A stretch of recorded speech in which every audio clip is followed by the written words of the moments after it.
Pessoal, meu nome é Laurilene, sou estudante do 7º período de Fisioterapia da Faculdade de Integração do Sertão FIS.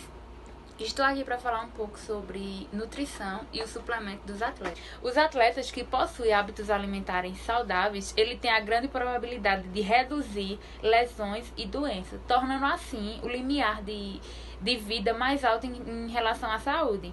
Sabemos que uma dieta balanceada, ela pode contribuir positivamente para a flexibilidade, a força e até a resistência cardiorrespiratória. Partindo para o princípio da nutrição, a nutrição ela é uma ciência de substâncias alimentares essenciais à vida.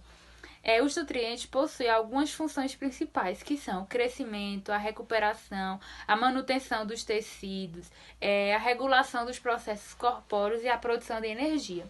Os nutrientes são classificados em 6 grandes classes, que são os carboidratos, gorduras, proteínas, águas, vitaminas e os minerais.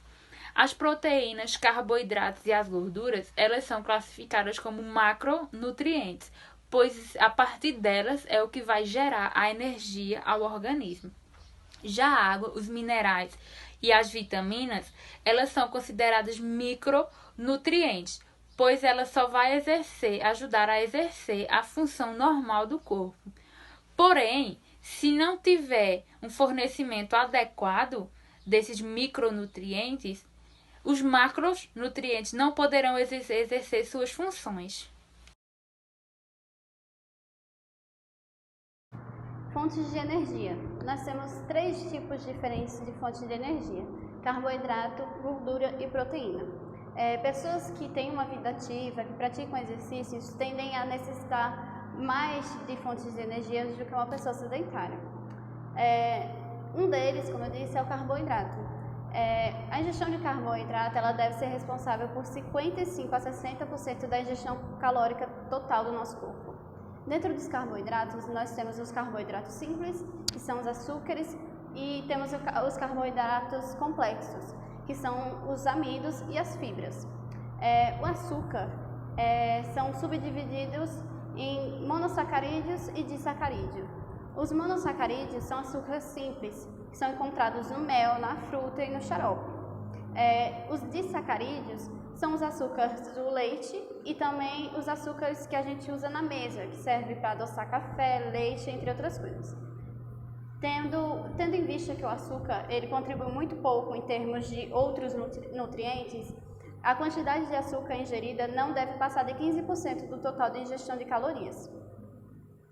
O amido de milho, amido são fontes alimentares como arroz, a batata e os pães. Com frequência, eles podem fornecer vitaminas e minerais, além de servir como principal fonte de glicose para o nosso corpo. Muitas pessoas acreditam que os alimentos ricos em amido contribuem para a obesidade.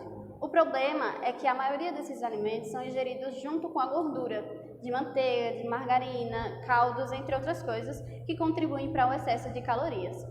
O nosso corpo ele não consegue extrair a energia diretamente dos amidos e de muitos açúcares também, porque ele precisa obter a glicose simples, que é a glicose do nosso sangue. Durante essa ingestão, o amido e os açúcares são quebrados e convertidos em glicose. Quando desnecessária o consumo energético imediato, a glicose ela é armazenada como glicogênio nas células hepáticas e musculares. E mais tarde, se for preciso, ela será liberada a partir do glicogênio. Porém, o corpo ele pode armazenar apenas uma quantidade limitada de glicose, na forma de glicogênio. Qualquer glicose, além desse limite, ela é convertida em gordura corporal, ou seja, tem um resultado contrário ao que se procura. As fibras, elas são encontradas em alimentos de origem animal. Temos 2 tipos de fibras alimentares, são as solúveis e as não solúveis. As solúveis, elas são a farinha de aveia, os legumes e algumas frutas. E as não solúveis, elas são os pães de cereais integrais e o farelo de grão. As fibras solúveis, elas ligam-se ao colesterol, passando pelo trato digestório, evitando a absorção do mesmo, o que reduz os níveis de colesterol. Alimentos ricos em gorduras saturadas, em particular a carne, Com frequência, elas tomam o lugar de alimentos ricos em fibras. Consequentemente, há um aumento na absorção de formação de colesterol. Em média, as pessoas consomem apenas 10 a 15 gramas por dia, sendo o ideal 25 gramas por dia numa alimentação adequada, que isso vai aumentar a ingestão de fibras e evitar a maior parte dos colesteróis, entre outras coisas. E para poder aumentar essa ingestão de fibras, deve-se aumentar a quantidade de frutas, de legumes e também de verduras. E produtos à base de cereais integrais, em vez de usar suplementos alimentares de fibra. Falando agora das gorduras. As gorduras são um componente essencial da dieta. São as fontes mais concentradas de energia, fornecendo 2 vezes a mais suas calorias por grama, em comparação com o carboidrato e proteína. A gordura ela é usada como fonte primária de energia. Infelizmente, em média, na nossa dieta, a gordura corresponde a 40 a 50% da ingestão calórica total. Acredita-se que essa ingestão seja elevada demais e contribua para a prevalência da obesidade, de certos cânceres e doenças coronarianas. A ingestão deve ser limitada a menos de 30% do total de calorias. Falando sobre gorduras saturadas e insaturadas.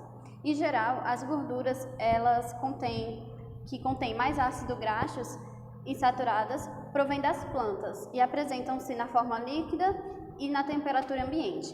Os ácidos graxos saturados derivam principalmente de fontes animais. Os ácidos graxos trans têm propriedades que costumam lembrar os saturados, encontrados em muitos biscoitos, salgadinhos, derivados de leite e fast foods. Eles aumentam o risco de doença cardíaca, pois elevam o nível de colesterol ruim. Produtos sem gordura, que contêm substitutos artificiais, encontram-se também disponíveis ao consumidor.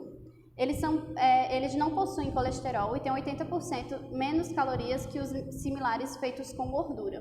Porém, esses produtos têm sido motivo de reclamações de indivíduos que registraram cãibra abdominal e diarreia ao comê-lo no seu dia a dia. Falando agora sobre as proteínas. As proteínas, elas consistem nos principais componentes estruturais do corpo. São necessários ao crescimento, à manutenção e recuperação de todos os nossos tecidos corporais. Além disso, são necessárias a produtos de enzima, na produção de enzima, de muitos hormônios e de anticorpos que ajudam a combater infecções. Falando sobre um pouco os aminoácidos, os aminoácidos eles são unidades básicas que compõem a proteína. A quantidade de proteína e os níveis de cada aminoácido essencial em particular são importantes para determinar a qualidade da dieta. A maior parte das proteínas de origem animal contém todos os aminoácidos essenciais necessários ao ser humano e é chamada de proteína completa ou de alta qualidade. As incompletas, ou seja, as que não contêm todos os aminoácidos essenciais, elas normalmente são de origem vegetal. Fontes e necessidades da proteína. A maioria das pessoas tem dificuldade em entender as próprias necessidades de proteína. Muitos atletas consomem 2 vezes a mais do que recomendado. Não há vantagem nenhuma em consumir mais proteínas, principalmente na forma de suplementos, porque quando o consumo excede as necessidades do corpo, o corpo tem que converter o excesso em gordura de reserva. E isso pode trazer muitas consequências, entre elas o danos aos rins. Para o aumento da massa muscular, que resulta dos treinos e outras coisas, necessita-se apenas de um pouco a mais de proteína, que pode facilmente ser atendida em sua dieta normal de dia a dia. Ou seja, os atletas não há necessidade de usarem suplementos com proteínas para complementar o treino. Falando em nutrientes reguladores, eles são aqueles necessários para regular as funções normais do corpo, nos quais são as vitaminas, minerais e a água. As vitaminas, elas desempenham papéis essenciais, principalmente como reguladores de processo corporal. Elas são classificadas em 2 grupos: as lipossolúveis, que se dissolvem em gordura e é armazenada pelo corpo, sendo encontrada em partes gordurosas dos alimentos e em óleos, e por serem armazenada a gordura corporal, o excesso dela pode gerar efeito de envenenamento vitamínico. Já as hidrossolúveis, elas se dissolvem em meios aquosos e não são metabolizadas para a produção de energia. Só é usada apenas para regular o metabolismo dos lipídios, que são os carboidratos e as proteínas. Falando em minerais, existem mais de 20 elementos que desempenham um papel importante para o funcionamento do corpo, que devem ser fornecidos pela dieta. Minerais esses que são armazenados pelo nosso corpo, com mais ênfase nos ossos e no fígado. O magnésio, por exemplo, é necessário para o fornecimento de energia. O sódio e o potássio são importantes na transmissão de impulsos nervosos. O ferro ele desempenha um papel importante no metabolismo energético e também se combina com as proteínas para formar a hemoglobina, composto que transporta o oxigênio nos glóbulos vermelhos. E o cálcio ele tem muitas funções importantes. É necessário uma adequada formação dos dentes, dos ossos. Ingerir ampla variedade de alimentos é a melhor forma de obter minerais necessários em concentrações adequadas. A água ela é o único nutriente mais importante para os atletas do que para as pessoas mais sedentárias, pois em especial quando o atleta está fazendo um exercício prolongado em um ambiente quente ou úmido, essa situação pode causar uma transpiração excessiva e perdas de grande quantidade de água. Quando queima carboidratos e gordura para produzir energia, o corpo produz uma grande quantidade de calor. E durante o exercício, o calor é perdido pelo corpo, principalmente pela transpiração. O suor é a forma encontrada pelo corpo de evitar o superaquecimento, usando água.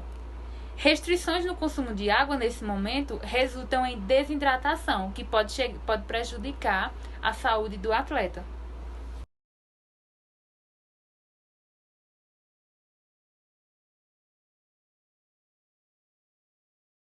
A necessidade e as recomendações de nutrientes.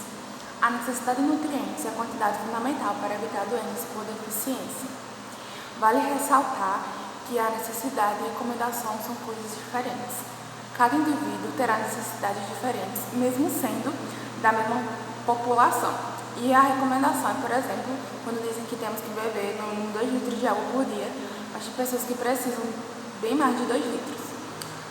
No passado, a RDAS, que são os limites alimentares recomendados, ela serviu de parâmetro para adequação nutricional. Com o passar do tempo, ela se transformou em DRIS, que são as ingestões alimentares de referência, que inclui indicadores de boa saúde e prevenção de doenças crônicas e efeitos adversos do consumo em excesso dessas vitaminas. As DRIS servem para os indivíduos aprenderem as suas necessidades nutricionais diárias e respeitar o nível máximo de ingestão, que vai ajudar a evitar danos causados pelo consumo excessivo de algum nutriente. A EARS serve para atender às necessidades da metade dos indivíduos saudáveis em determinada faixa etária e a ingestão adequada. A AI, que é o nível médio de ingestão diário, determinado com a base da estimativa do consumo de nutrientes desenvolvida experimentalmente. É usada quando não é possível estabelecer a RDA. Os rótulos alimentares ajudam os consumidores a ver melhor as informações sobre o produto e garantir a melhor escolha, sem ter a preocupação com a quantidade de gordura, colesterol, sódio e fibras na dieta. Já que vai estar descrito no rótulo, ele acaba que você já vê e não precisa estar se preocupando se a quantidade que você está consumindo é ideal. Esses rótulos acabam levando mais segurança, né, para a saúde das pessoas hoje em dia. Elas representam relativamente os valores diários baseados na dieta padrão de 2.000 calorias. O MyPyramid é um sistema geral de orientação alimentar que enfatiza uma abordagem individualizada. Esse sistema vai permitir que cada um personalize na hora de escolher seu estilo de vida mais saudável, que equilibra a nutrição e exercícios em que foi desenvolvido, com o intuito de conscientizar sobre os benefícios à saúde, originando mudanças não só na alimentação como na atividade física, no comportamento, e essas melhorias acabam acontecendo com pequenas mudanças já na dieta e acrescentando atividades físicas no seu dia a dia. A Maia Pirâmide mostra a quantidade do consumo para cada subgrupo alimentar, que é uma série de níveis energéticos. Nele, a proporção recomendada de alimentos e foca na escolha inteligente de cada um deles todos os dias. Vale lembrar que todos os grupos são importantes para a alimentação. O que conta para a quantidade ingerida para cada quantidade ingerida. No caso, não vale você consumir produtos em baixo nível energético, nível de nutrientes, sendo que ele não vai lhe dar a saúde e energia para o seu dia. No caso, ele disse que a Maia Pirâmide vai para você identificar o que seria melhor para você. Ele mostra o que é recomendado para as pessoas, mas aí você vai adaptando com a ajuda de profissionais o que seria o necessário para você.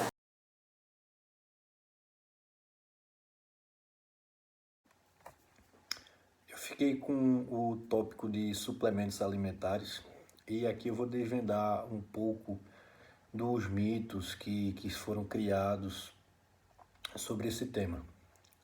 Muitas pessoas acreditam que o exercício físico ele aumenta as necessidades de nutrientes como proteínas, vitaminas e minerais e que é possível saturar o corpo com eles. Porém, não existe nenhuma base científica falando que isso é comprovado. Que o uso de alguns suplementos em excesso traga benefícios à saúde. Os suplementos eles são divididos em classes, que são elas: suplementos vitamínicos, suplementos minerais, suplementos de proteína, suplementos de creatina, suplementos herbáceos e suplementos de glicose sanguínea. Muitas pessoas acreditam que quanto mais suplemento, melhor. Partindo pela premissa que, vamos supor, eu tomo uma cápsula de determinado suplemento alimentício e tomando essa cápsula eu vou ficar mais saudável. Então, se eu tomar 10 cápsulas desse mesmo suplemento alimentício, eu vou estar 10 vezes mais saudável, tomando assim chamado uma overdose, uma dose muito grande de um suplemento. Porém, não é bem assim que nosso corpo funciona. Você só vai consumir de acordo com a necessidade do nosso corpo. Uma prática bem comum que provavelmente todos nós já fizemos, eu vou dar um exemplo aqui agora, é o da vitamina C. Todo mundo acha que quando a gente pega um resfriado ou então uma gripe, que a solução é tomar vitamina C. E se você for até o farmacêutico, ele vai lhe indicar para você tomar com a maior miligrama, maior dosagem, que é o que eu acredito que seja a vitamina C de 2 gramas, ou seja, 2.000 miligramas de vitamina C. E o que é que acontece? Ele fala que toma de 2 gramas que você vai melhorar mais rápido.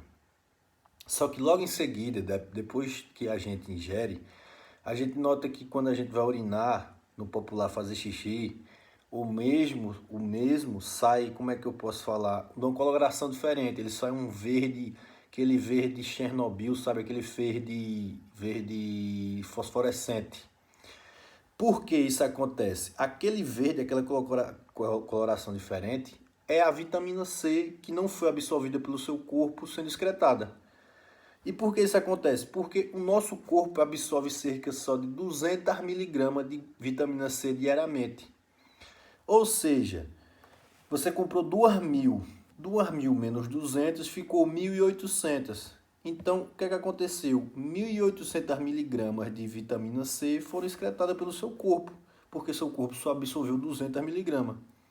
E isso além de causar dano ao nosso bolso, porque a vitamina de 2.000 miligramas é mais cara do que a de 200, ela vai causar danos ao nosso corpo, porque a vitamina C em excesso pode ocasionar diarreia e, se for por uso de tempo prolongado, pode ser que cause pedra nos rins. A segunda categoria de suplementos, e é uma das mais importantes também, é os suplementos de minerais. Para obter níveis adequados de certos minerais, pode ser um problema para muitas pessoas, porque a ingestão de cálcio e de ferro pode ser baixa, porque tem pessoas que não incluem no seu dia a dia, na sua alimentação, derivados de leite, o próprio leite, carnes vermelhas, pães e cereais. E por que eu dei um enfoque mais nesse cálcio e ferro? Por quê? Eles são dos minerais, eles são um dos minerais mais importantes para o nosso corpo. O mais abundante que temos no nosso corpo é o cálcio, porque ele participa de reações químicas biológicas em quase todos os sistemas do nosso corpo. Ele é essencial para nossos ossos, para nossos dentes, para a contração muscular e para os impulsos nervosos. Só que quando a ingestão de cálcio do nosso corpo fica muito baixa por um tempo muito prolongado, o nosso corpo começa a remover cálcio dos nossos ossos, causando a velha osteoporose. E a ingestão recomendada para os jovens adultos, para que isso não aconteça, é de cerca de 1.000 miligramas por dia, 1.000 miligramas de cálcio por dia, ou seja, 1 grama de cálcio por dia, que equivale mais ou menos a 200 ml de leite. E sobre o ferro, a deficiência do ferro é um problema muito comum, especialmente em mulheres jovens, porque ela resulta na anemia e o ferro é necessário na formação adequada da hemoglobina, que é quem transporta o oxigênio pelo nosso corpo.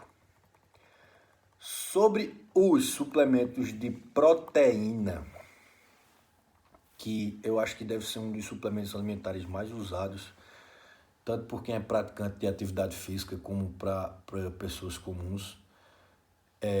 E muitos atletas, eles acreditam que, com frequência, que são necessários mais proteínas para aumentar o tamanho dos músculos.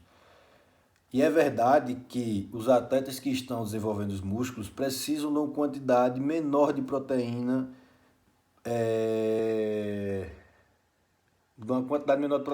Só que isso vai depender do esporte que você está praticando e do objetivo. Por quê? Se você quer ter, vamos supor, uma hipertrofia, ou seja, um ganho de massa muscular, você está visando isso. Em algumas bibliografias falam que é costumado usar 1 a 1,5 gramas de proteína por quilo.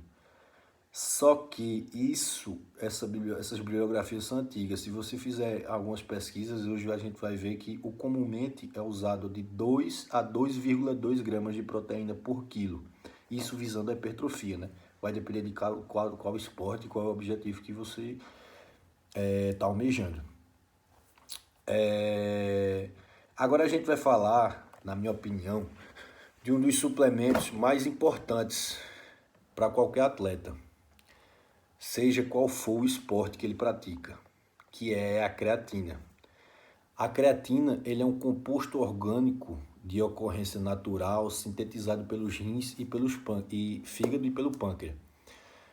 A creatina livre ela pode ser obtida por meio do consumo de carne e de peixe, tem cerca de 5 gramas por quilo. Ela tem um papel importante no metabolismo energético, porque as funções fisiológicas positivas da creatina são muitas.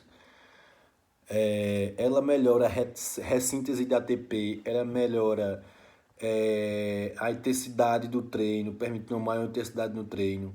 Ela melhora o tamponamento do ácido lático, ou seja, você vai fadigar o músculo mais... Como é que eu posso falar? Você vai demorar mais a fadigar o músculo. Isso prolonga o esforço máximo e a melhora da recuperação do atleta. Ela melhora também a estimulação da síntese de proteína, a diminuição do colesterol total, a melhora da proporção do HDL e do LDL e a diminuição total dos triglicerídeos e o aumento da massa livre de gordura. Uma dose que é recomendada diariamente para quem pratica atividade física é de 5 gramas de creatina por dia. E antes que vocês falem alguma coisa, eu sei que vocês estão pensando, mas tem muita gente que fala que creatina causa pedra no rins, e isso é mentira. Existem vários estudos mostrando que ela não causa pedra no rins, pelo menos se for consumida da maneira certa. Ela tem muito mais benefício do que pontos negativos. Outra classe muito importante são os suplementos herbáceos. O que são suplementos herbáceos? São suplementos de ervas. E ela tem como alternativa ser natural e é usada em algumas drogas e medicamentos. E tem se tornando uma clara tendência entre muitos usuários. A maioria das ervas, que são plantas, elas são comestíveis e é segura como alimento, como medicamento natural, e afirma-se também que elas têm poucos efeitos colaterais, embora às vezes possa ocorrer uma leve reação alérgica. As pessoas têm que ter também que as ervas elas vão ter uma interação potencial com o nosso corpo, vai depender do que você está usando. Aqui eu trouxe um pouco, eu vou dar um exemplo de algumas ervas e os pontos positivos e os pontos negativos delas. A pimenta caiena, ela causa um controle da dor, ou seja, ela tem um efeito analgésico, só que ela pode causar irritação estomacal. A cáscara sagrada, usada como laxante, pode causar... ela é usada como laxante, mas pode causar desidratação, se não for usada da maneira certa. O alho, que é um tempero que a gente usa muito, uma erva que a gente usa muito, ele tem fracos indícios de que pode ser efetivo no tratamento de aterosclerose. E ele reduz também, em alguns estudos falam que ele reduz o colesterol sanguíneo total e os níveis de triglicerídeo e aumentando os níveis de HDL. O mesmo, ele é muito usado também para uso no tratamento da hipertensão, diabetes e resfriado. Quem nunca usou alho, né, para gripe? É usado também contra tuberculose e alguns parasitas intestinais. Eu vou falar agora também de outra aqui, de uma erva também que a gente usa muito aqui, porque ela é nativa daqui do Brasil, que é o guaraná. Que ela é usada como estimulante, pois contém grandes quantidades de cafeína e ela é presente com frequência em produtos de perca de peso. Falando em perder peso, tem outra erva também que ela é muito usada como estimulante para perca de peso, que é a efedrina. A efedrina não é a erva, a efedrina é a substância. O nome da erva é efedra. A efedrina ela é um estimulante que tem sido muito usado como ingredientes de remédios para emagrecer, de drogas ilegais usadas como entorpecentes e medicamentos legalizados vendidos sem receita médica para tratar congestão e asma. O grande problema da efedrina é que ela é similar à anfetamina. E vocês viram aqui que eu falei que ela é usada para tratar asma. Eu vou explicar mais ou menos, bem resumido, o mecanismo de ação da efedrina e por que ela ajuda na perca de peso. Vê se vocês me acompanham e entendem comigo. Primeiro eu vou falar da asma para vocês entenderem. Qual é o mecanismo de ação da asma? A asma ela causa uma vasoconstrição nos brônquios dos pulmões, né? Do pulmão da gente. E por que a efedrina ela é usada contra a asma? Ela vai ser usada naquele momento de crise. Porque ela vai causar uma vasodilatação nos brônquios. Vasodilatação nos brônquios. E o que é que isso vai acontecer? Mas eu não tenho asma. Beleza. Numa pessoa normal, ela vai agir do mesmo jeito. Ela vai causar uma vasodilatação nos brônquios. Ela causando a vasodilatação nos brônquios, você vai consumir mais oxigênio, tendo em vista que seus brônquios vão estar dilatados, vai passar o fluxo de oxigênio e vai ser maior. Se o fluxo de oxigênio vai ser maior, seus batimentos cardíacos vão aumentar. E se sua oxigenação é maior, a queima de gordura, que é a oxigenação da gordura, também vai acontecer, vai ser maior. É por isso que ela causa o emagrecimento, porque ela vai aumentar uma coisinha chamada de taxa metabólica basal.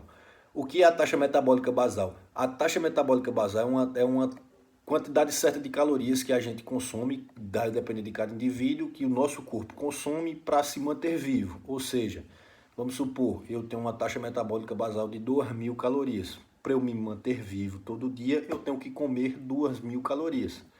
Já se eu quiser emagrecer, eu tenho que comer menos de 2.000 calorias. Se eu quiser engordar, eu tenho que comer mais do que 2.000 calorias. E o que é que ela faz? A efedrina faz? Ela vai aumentar cerca de 10 a 15% dessa taxa metabólica basal. Então, ela vai aumentar o consumo de energia do seu corpo. Seu corpo vai consumir mais energia e você vai emagrecer. Só que aí, por que ela é tão abolida? Tem várias associações de organizações esportivas que baniram essa droga. A NCAA, que é a National Football League, a NBA, que é a mais famosa, que eu acho que todo mundo conhece, que é a National Basketball Association. Por que elas proibiram? Porque ela tem muito ponto positivo. Porque, além de melhorar o desempenho do treino, porque um atleta ele não vai visar o emagrecimento, o atleta ele vai visar o desempenho do treino, ele vai consumir mais oxigênio e vai conseguir um desempenho maior. Só que ela tem uns pontos negativos também, e esses pontos negativos são os efeitos colaterais que ela causa. Vocês lembram que ela é uma substância similar à anfetamina, que é uma droga ilícita. E ela tem as seguintes reações adversas. Ataque cardíaco, vamos lá, ataque cardíaco, AVC, taquicardia, psicose paranoica, depressão, deixa eu ver se eu lembro de mais, depressão, convulsão, febre, coma, vômito, palpitação, hipertensão e depressão respiratória.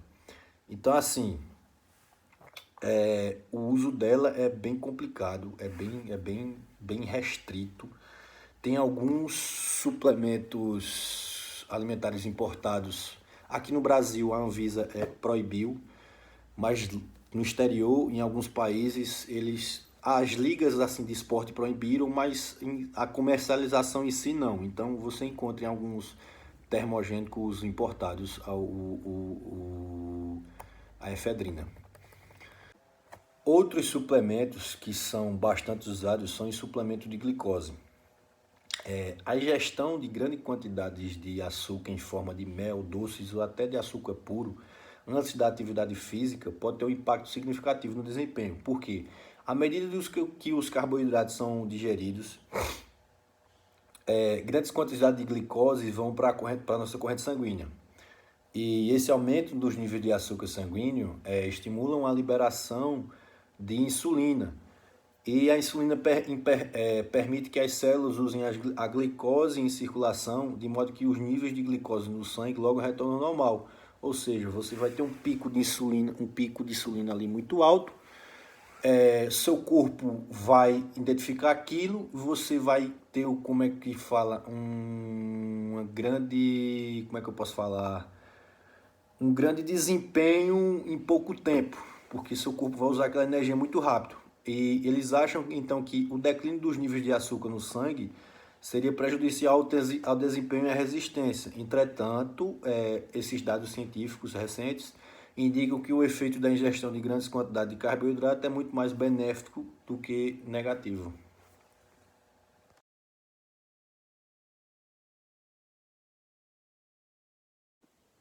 Eu vou falar um pouco sobre a prática de ingestão de alimentos sólidos e líquidos. Eu vou começar falando um pouco sobre o consumo de cafeína.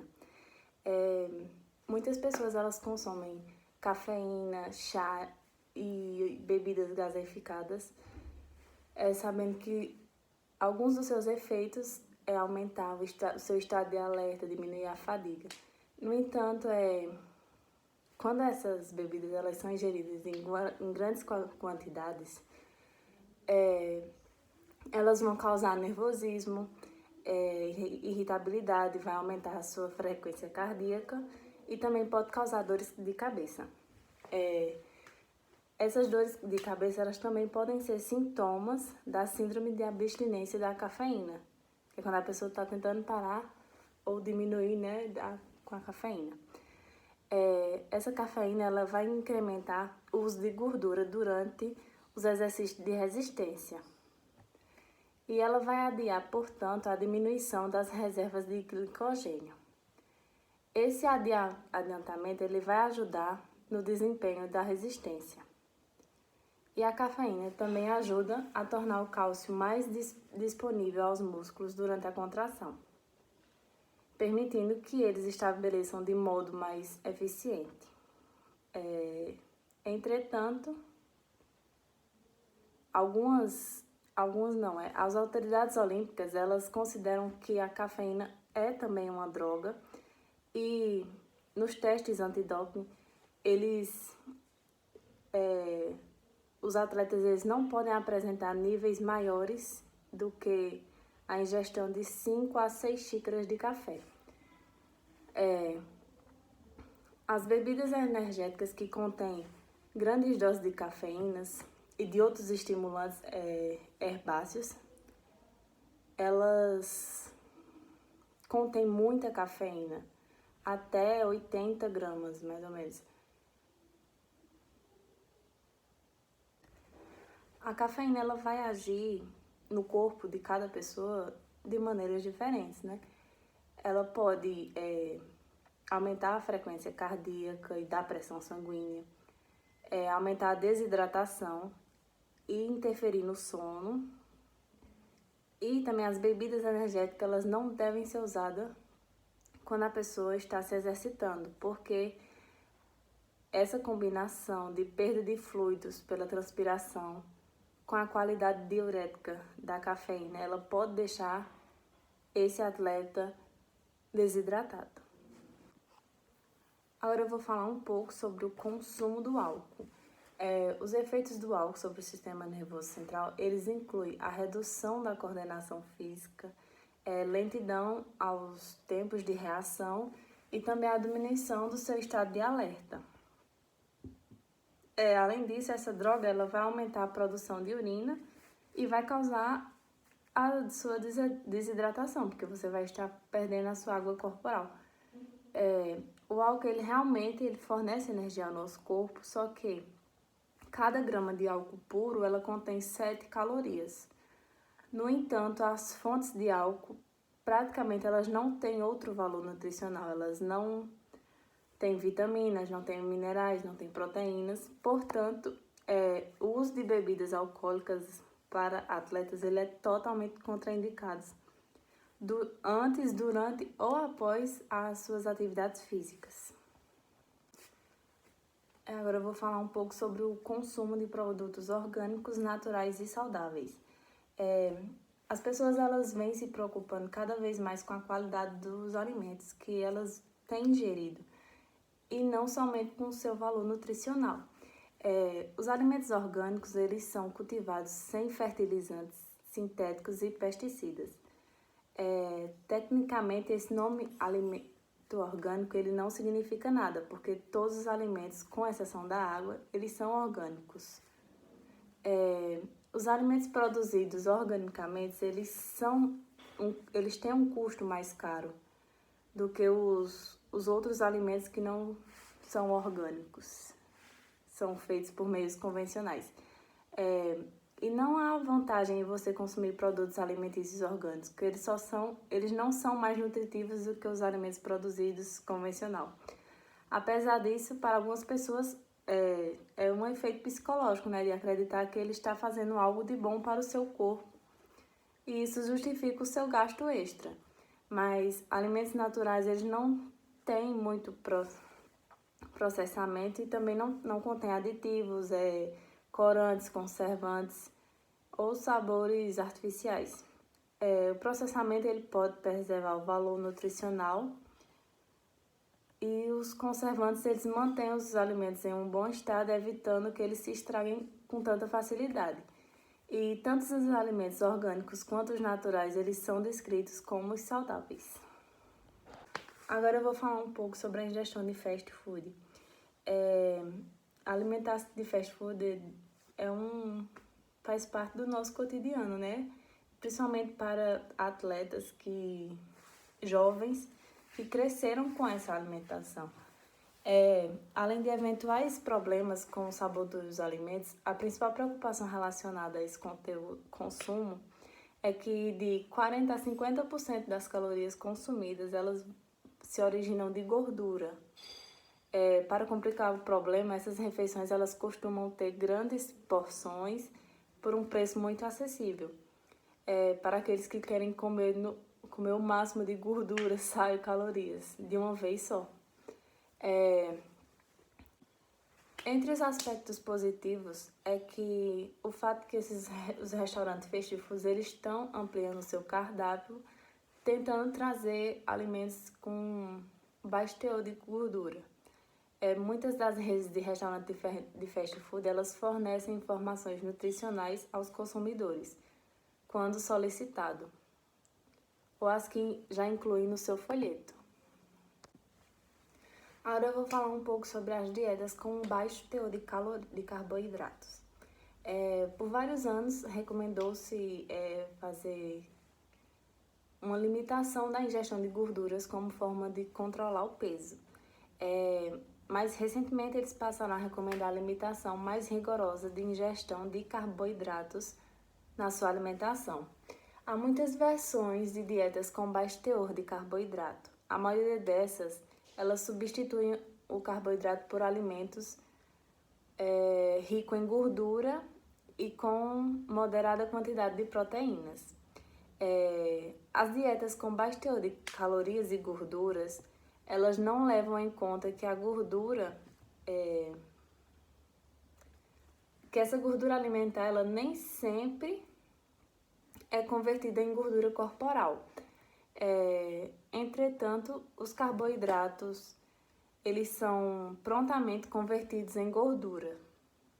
Em uma refeição com elevada quantidade de carboidrato, o aumento da glicose do sangue, ela estimula a produção de insulina pelo pâncreas. E a insulina, ela permite que a glicose sanguínea seja usada pelas células. Mas isso também faz com que seja depositada gordura e estimula o cérebro a produzir sinais de fome. Portanto, há uma tendência de comer mais carboidratos. E o ciclo, assim, ele vai se repetir. E restringir a ingestão de carboidratos também aumenta os níveis de glucagon, hormônio esse que faz com que a gordura corporal seja queimada e ela vai ajudar na remoção dos depósitos de colesterol nas artérias. Portanto, ter uma restrição muito severa do carboidrato coloca o corpo em um estado de cetose, em que os níveis de glicose do sangue eles vão se estabilizar e o nível de insulina ele vai cair. E uma vez que o corpo vai queimar gordura, o peso se reduz com bastante rapidez.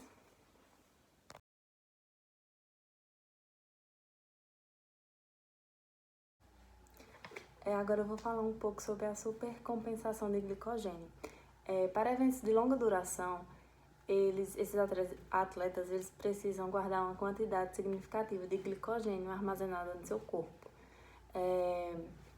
Esses atletas eles podem aumentar o armazenamento de glicogênio no músculo e no fígado, reduzindo o seu treinamento dias antes do evento e também aumentando de forma significativa a sua ingestão de carboidratos durante a semana anterior ao evento.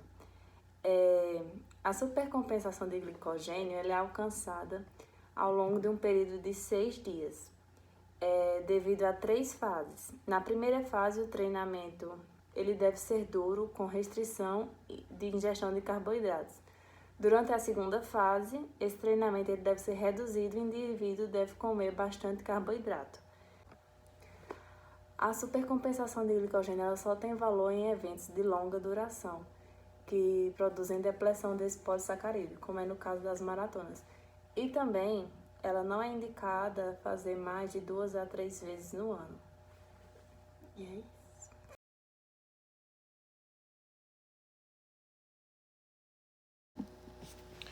E falando agora sobre o controle corporal e ganho e perda de peso, a gente vai se aprofundar mais nesse assunto. O ganho e a perda de peso, com frequência, ela consiste em problemas porque é difícil mudar os hábitos alimentares de cada indivíduo. E o fato da gente, fisioterapeuta esportivo, não poder supervisionar de modo adequado o programa alimentar do atleta em termos de quantidade e equilíbrio de alimentação, complica ainda mais o problema. E, para meio que contornar esse problema, a gente tem que fazer uma abordagem sábia e prudente em relação ao controle de peso. E o fisioterapeuta esportivo, juntamente com o treinador do atleta, eles têm que chegar a um consenso dos aspectos envolvidos, e essas noções permitem que a gente tenha mais o controle sobre o que o indivíduo anda ingerindo, seja na quantidade de calorias ou nos tipos de alimentos. A composição corporal ela se refere tanto aos componentes de gordura corporal quanto aos outros elementos. A porção de peso corporal total, composta de tecido adiposo, é chamada de porcentagem de gordura corporal. O total de peso corporal relativo ao tecido não adiposo ou magro, que inclui músculos, tendões, ossos e tecido conjuntivo, é chamado de peso corporal magro. As medições da composição corporal fornecem um quadro preciso de quanto peso o indivíduo realmente pode ganhar ou perder. A mulher em idade universitária, ou seja, na idade que a gente está, de 20 aos 25 anos, tem uma média de 20 a 25% de porcentagem de gordura corporal. O homem tem entre 12 e 15% de gordura corporal. Os atletas do esporte de alta resistência, eles podem manter uma porcentagem de gordura bem baixa.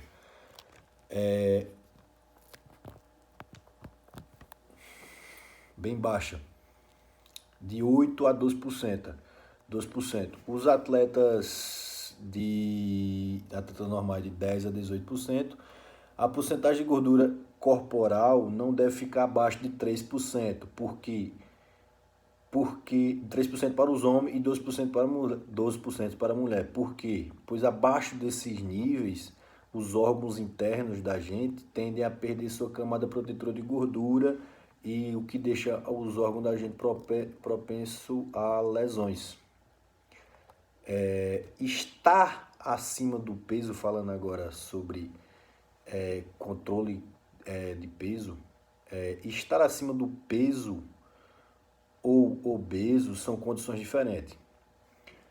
Acima do peso implica ter excesso de peso corporal em relação ao tipo físico e estrutura corporal do indivíduo.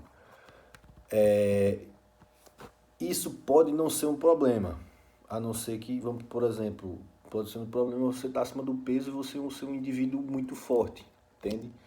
Ter uma quantidade de hipertrofia. A não ser que a pessoa também esteja com excesso de gordura. Aí isso significa que a porcentagem de peso corporal total composta pela gordura é excessiva.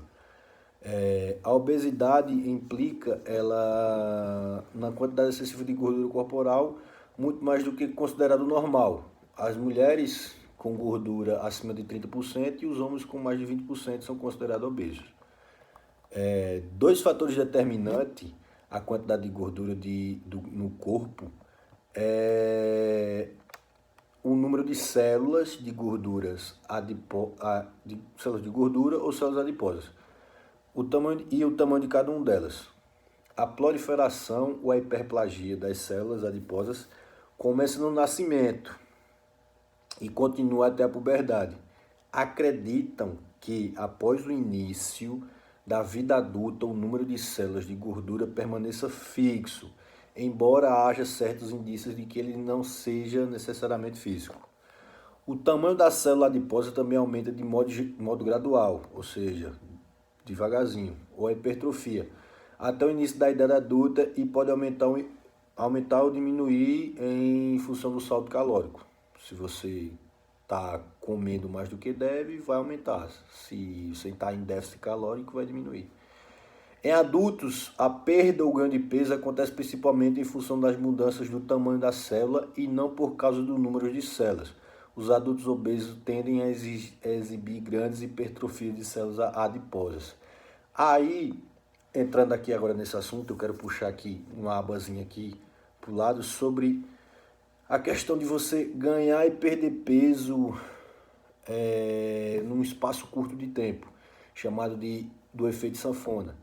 O que é?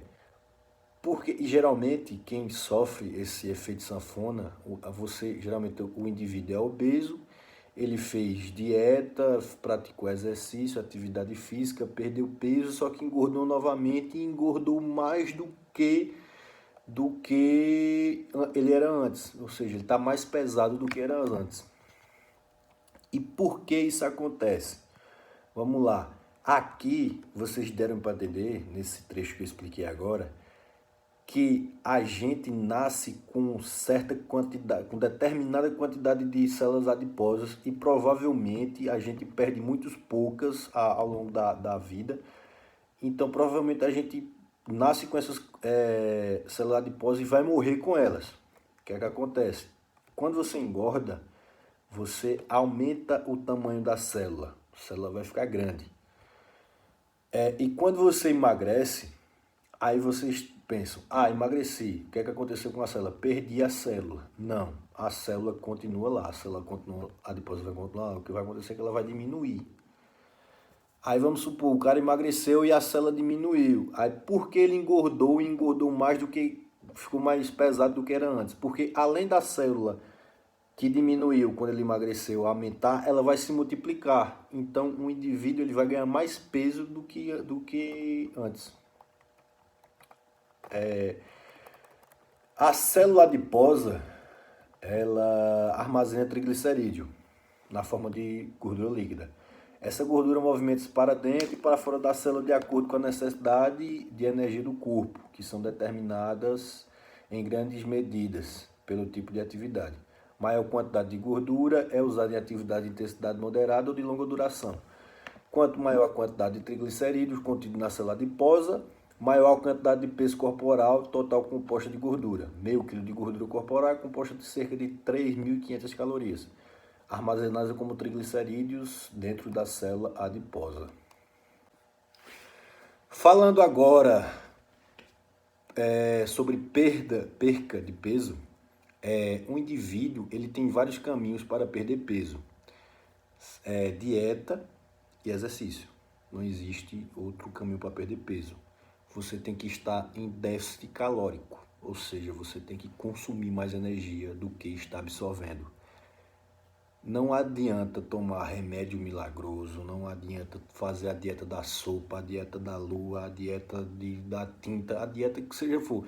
Se não tiver em déficit calórico, não vai emagrecer.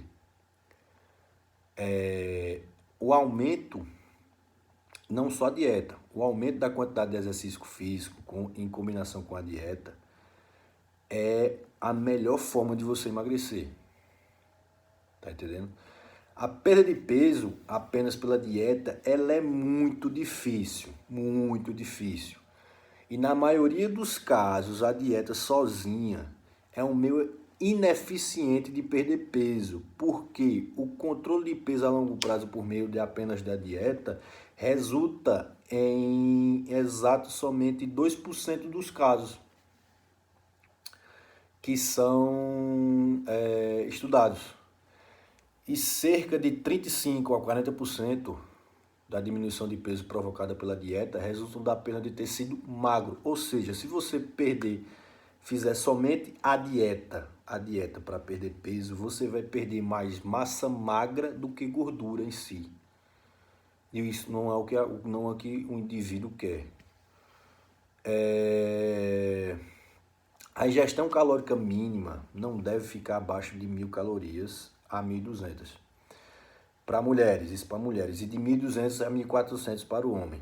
A perda de peso por meio do exercício envolve a cerca de 80% a 90% da perda do tecido adiposo, gordura, que é o que realmente a gente quer perder.